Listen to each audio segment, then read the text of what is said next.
There are 72 items on the table that can be used on me as desired. I am the object. During this time, I take full responsibility. These were the only instructions given by performance artist Marina Abramovic as she set into motion her 6-hour work. The motion would not come from her, however.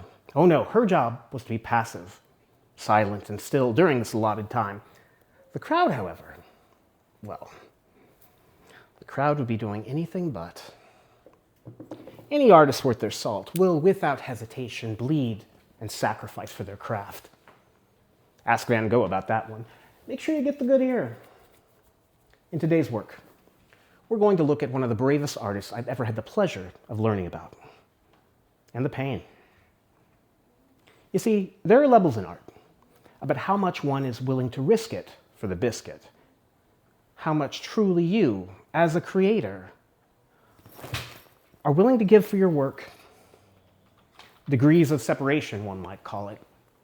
There is everything from using a pen name to putting your very life on the line for the craft. It's putting your mouth where your money is and all that. It's taking the phrase having skin in the game in the most literal way possible. Known by some as live art and defined by being ethereal by its very nature and unparalleled in its conveying of vulnerability. For my money and my work, there is no braver art form than performance art. Now you may be asking, hey man, that's me, hey, what up? Hey man, what makes this any different than performing arts? Well, first of all, great question.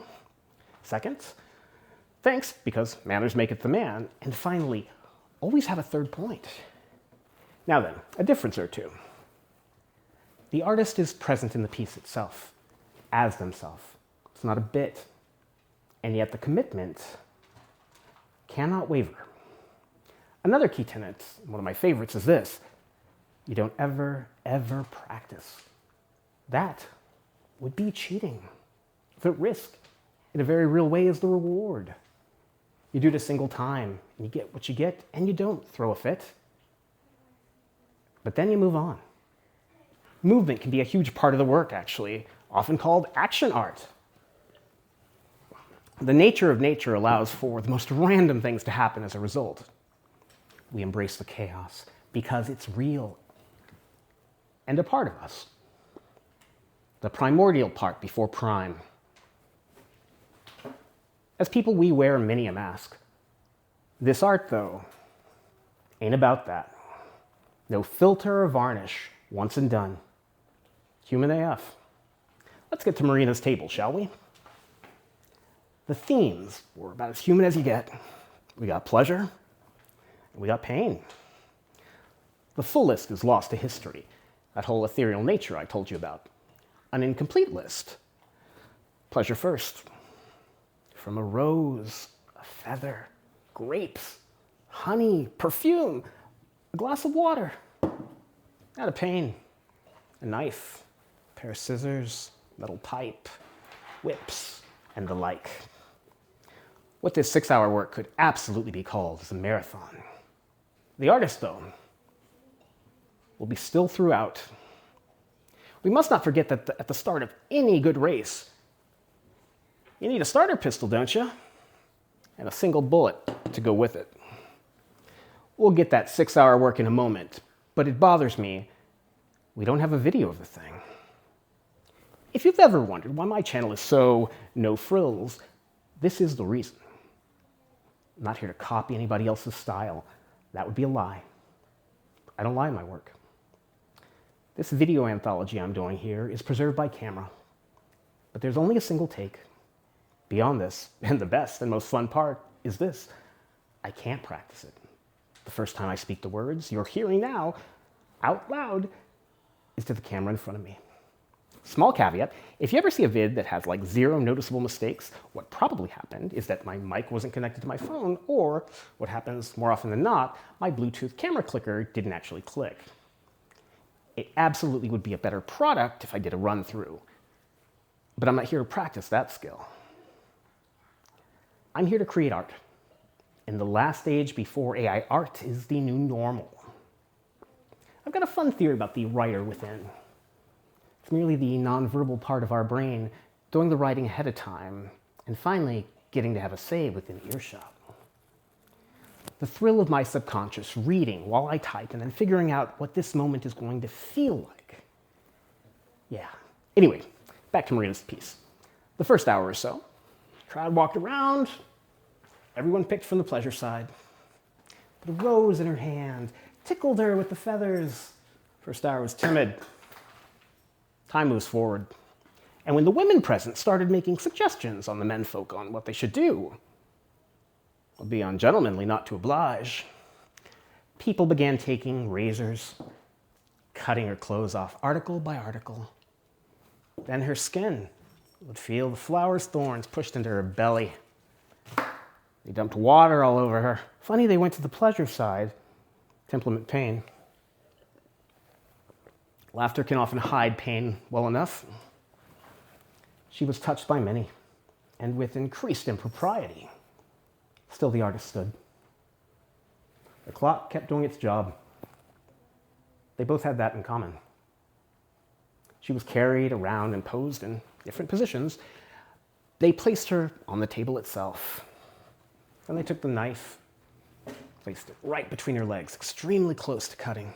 Her neck was then slit, and a man drank from it. She didn't move. She cried, because she's human, but the work goes on. This is no show. It is something much deeper and primal. I do find it interesting that no one was moved by her tears. Not sure interesting is the right word there, but my channel strives to be positive. Finally, the man took the single bullet, loaded it in the pistol. With his hand, he placed it in her own, put her fingers around it to grip it, and finally pointed at her temple. As his finger moved towards the trigger, another man wrestled the gun away, and he was escorted out. This was not the end of the work, though. Still, she stood. The clock alone is the keeper here. Well, that or death. And when the time of 6 hours was announced by the exhibit staff, the artist walked forward. She moved towards them, daring them to meet her own eyes. There were no words spoken. To a man and to a woman, they bolted for that door. Many would call over the next few days to offer their remorse. The longest walk of shame from the very core. What makes an artist this dedicated to their craft? For her formative years, they can best be described as, well, picture the opposite of happiness in childhood. That. Cold mother. Never hugged her, killed herself, and only in the journals Marina would later find would she see how much her mother did care for her, but didn't want to spoil her. No one's going to accuse her of being a helicopter parent there. She tells a story about her father taking her to the beach to learn how to swim, and how he was frustrated with her inability to actually do it. A vivid and angered memory is burned into her mind. That and how he, without warning, threw her and turned to walk back to shore. He didn't look back once, but she made it back to shore.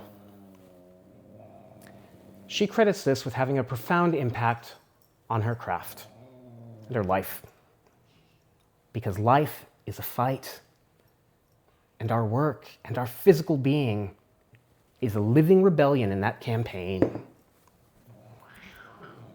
There is brave, and then there is truly those that deserve a better word. On some level, the lesson here is this. It's about that glass of water, half empty or full. What I can say about the crowd is, yes, they almost killed her, and regardless of what sign was reading there, they were responsible. But they also saved her life. There is a line. Even if we forget that often and to our peril, the line is real, but put plainly, I'd simply call it humanity. The good side of that coin, anyway. She believes her work is meant to remind people of resilience, of hope, and of love. Same, bro. Same. The blood of time waits for no man. Thank you today for a bit of yours. Get good rest. Remember to hydrate. Consume something green if you can. Make good choices. And don't die. Only by breaking with the rational can we truly see things in a new way. Go out and break some shit.